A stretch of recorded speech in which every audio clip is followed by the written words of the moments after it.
Hi, this is Kavita Suresh Kumar and I'm going to demonstrate how IBM WebSphere application server Docker image can be built, and WebSphere application server container can be run using the Docker image and configured to run the DayTrader sample application. Let us start the demo by reviewing the Docker file. So this is the Docker file based on which we are going to build the image. So we are going to use Ubuntu 14.04 as the base image. Then we are going to install the unzip and the wget which is needed for installation. And the first thing is we are going to install the installation manager, as that is needed for installing the WebSphere application server.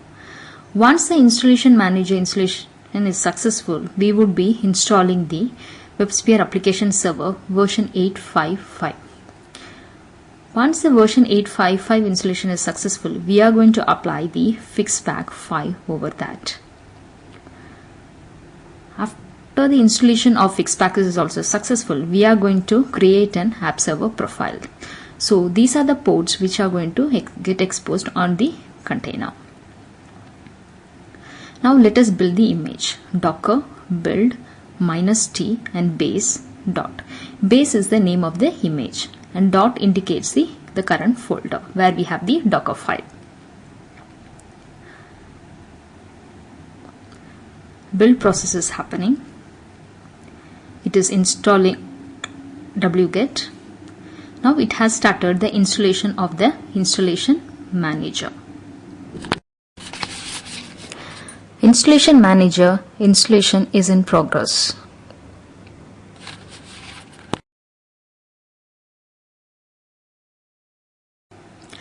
IBM Installation Manager has been successfully installed under /opt/IBM/installation manager/eclipse directory. Now the installation of IBM WebSphere application server version 8.5.5 has been started and it's in progress.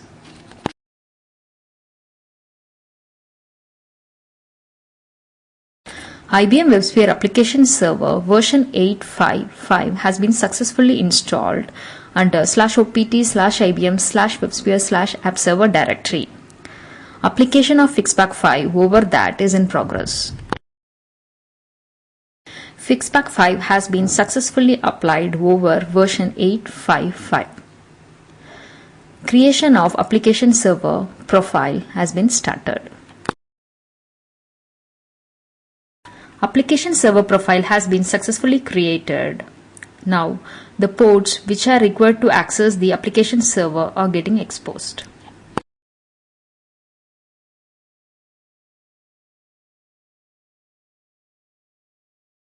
The image has been built successfully. To review the image information, use the Docker images command. Here we have used wget to retrieve the binaries from a different location and then build the Docker image. So the image size is 4.19 GB. Let us start a container using the image we built. Docker run is a command to start the container, to which we have passed various parameters. Name is a parameter to specify the name for the container. -d indicates the Docker is running in the detached or background mode, and -p and the various port association indicates the associations with the host port number and the container port numbers. -v option indicates a volume in the host machine is mounted to a volume on the container. -t base indicates the image name, and /bin/bash is the command. Now a container has been successfully created and the ID of the container is displayed. Let us start the application server on the container. Docker exec and the container name and the command to start the application server on the container. Application server has been successfully started. To review all the containers which is available in that host machine, give docker ps-a command. It displays all the containers running in that machine. Server is the name of the container and you could see the port associations. So let us log in to the admin console to access the application server. So here we are accessing the admin console using the host machine IP address and the port number. Click login to log in to the admin console. we could see application server 8555 has been successfully installed. We are going to deploy and run the DayTrader sample. So click security and click global security to do some configuration for the sample. Click the Java authentication and authorization service. Click J2C authentication data. So first pre-check the new alias information. Click apply. Save the changes.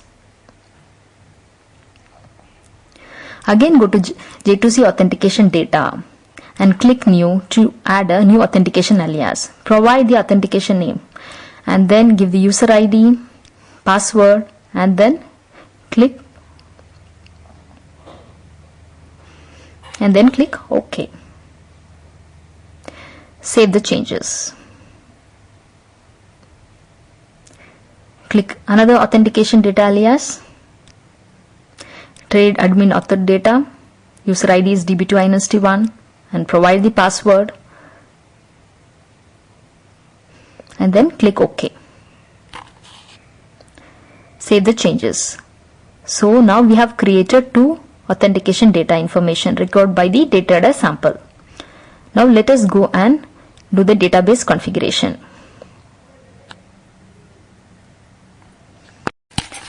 Let us create the JDBC provider first in the server scope.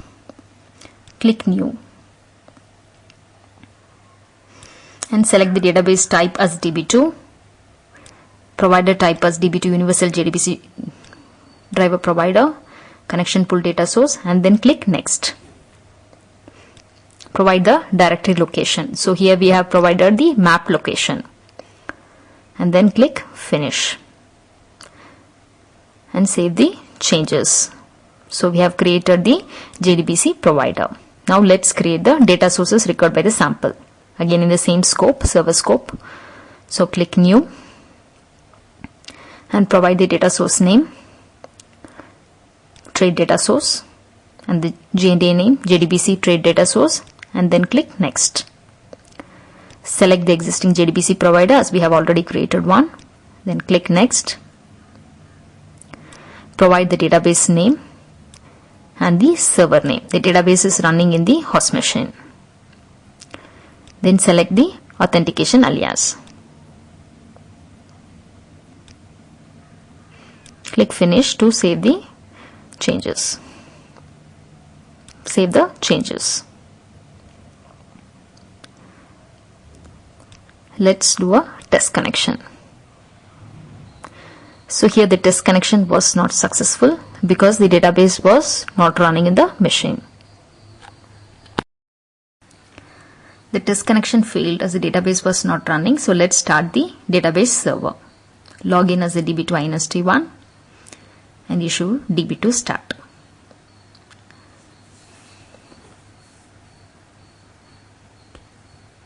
Now the database server has been successfully started.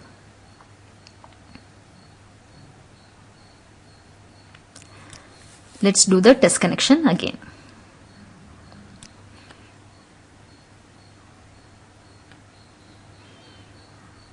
The test connection is successful. So let's create the another database required by the DayTrader sample. It's a no transaction trade data source.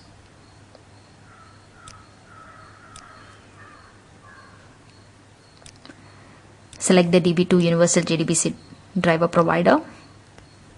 Click next. Provide the database name and the server name, which is the host machine IP address. And select the authentication alias. Click next and finish to complete the data source creation. Save to save the changes. Since it is a no transaction data source, we need to configure that. Open the data source. Select the WebSphere application server data source properties. In this, click non-transactional data source. Click OK and save the changes. So now let's do a test connection. The test connection is successful. So we have successfully created the data sources also.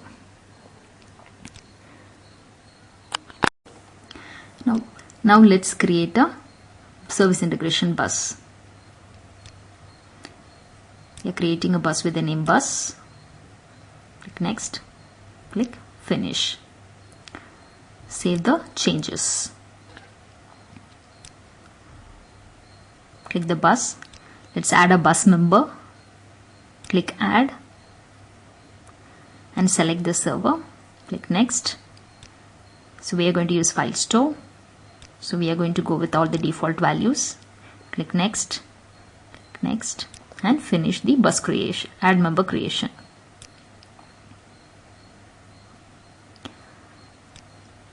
Now let's go to the bus and let's add the destination required by the DayTrader sample. Click new. We are going to select a queue destination. Trade broker queue is a queue name. Click next, next and finish. Save the changes. Let's create the topic space. Give the topic space name, trade topic space. Click next and then finish the topic space creation. Save the changes. So now we have created a bus and we have created the queues. So let's create the relevant JMS connection factories and the queues topics activation specification. Let's start with the queue connection factory. Give the queue connection factory name.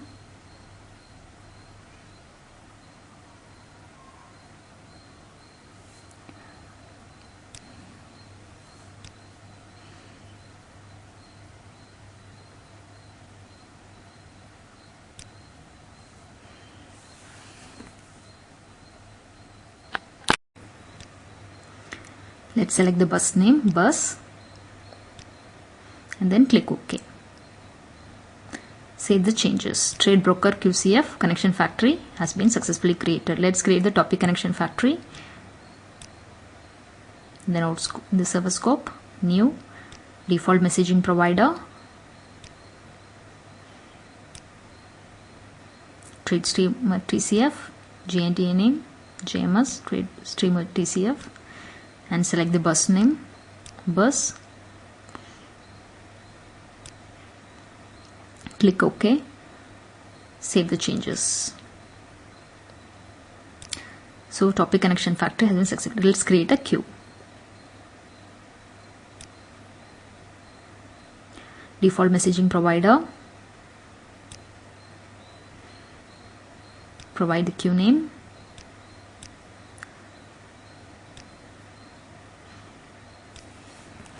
Select the bus name and then select the queue name. So we are going to see the queue name which is there in the bus trade broker queue. Click OK. Save the changes. Now let's create a topic. We are going to again create in the server scope. Click new, default messaging provider, trade streamer topic,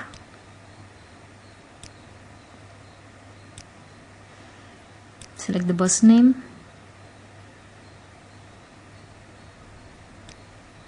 select the topic name,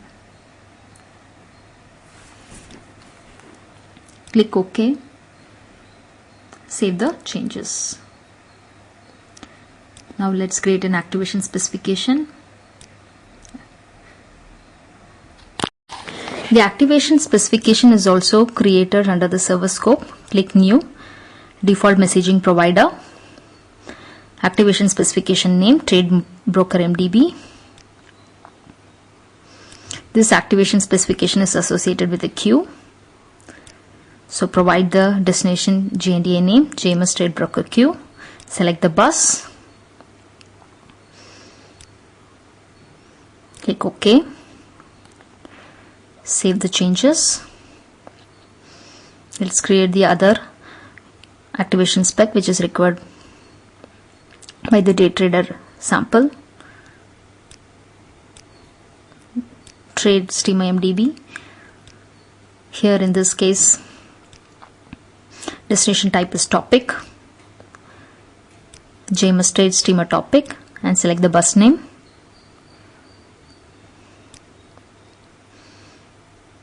Click OK. Save the changes.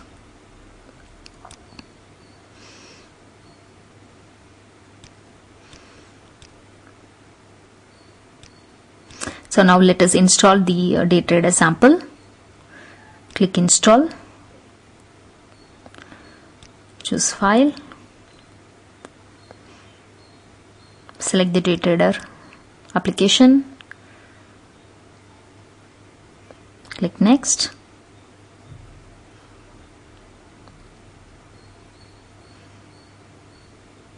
The sample is getting uploaded.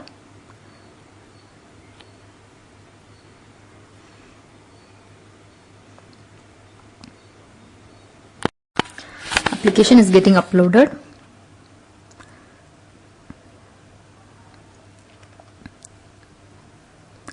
Application successfully uploaded. Click next.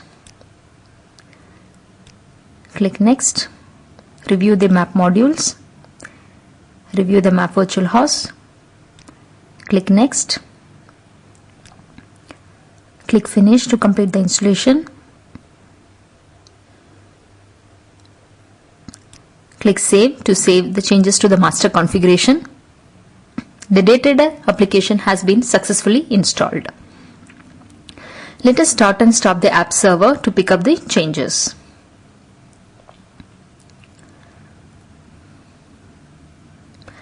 Docker exec container name /opt/IBM /WebSphere /app server /bin /stop server .sh and the server name. Here it is server1. Click enter. Stopping of server in progress.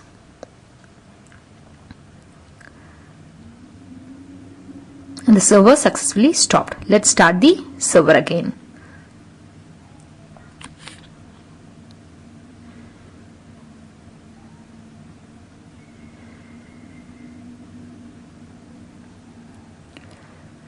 The server is getting started.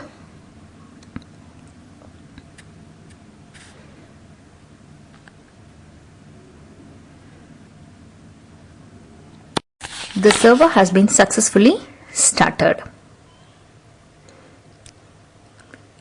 Let's refresh the admin console.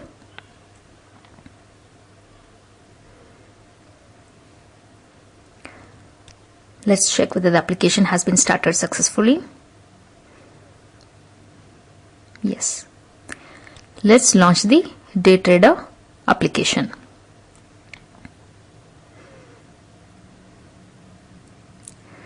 Here again we are going to access the application through the host machine, IP address and port number. So the application has been successfully launched. Let's go to the configuration. Click recreate database. The database has been recreated.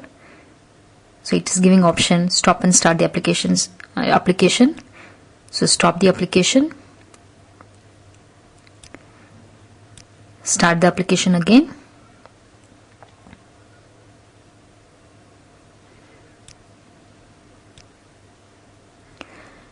Let us repopulate the data source. Before that, let's change the configuration. Maximum users will mark it as 1500 and the max quotes as 1000. Update the changes. Let's repopulate the DayTrader database.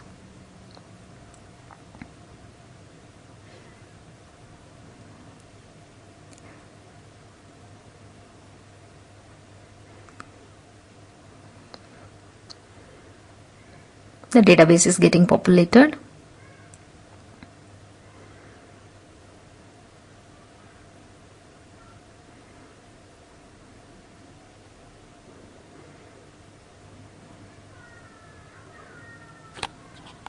The database has been populated with the data. Now let's do some trading. So log in. You have successfully logged in. You do not want to save the password. Go to the account. Review the account information. Go to portfolio. Review it. Then go to quotes and trade. Buy something. Go to the account. Go to portfolio. Review that. Then log off. So we are in the home page now. Thanks for watching the demo.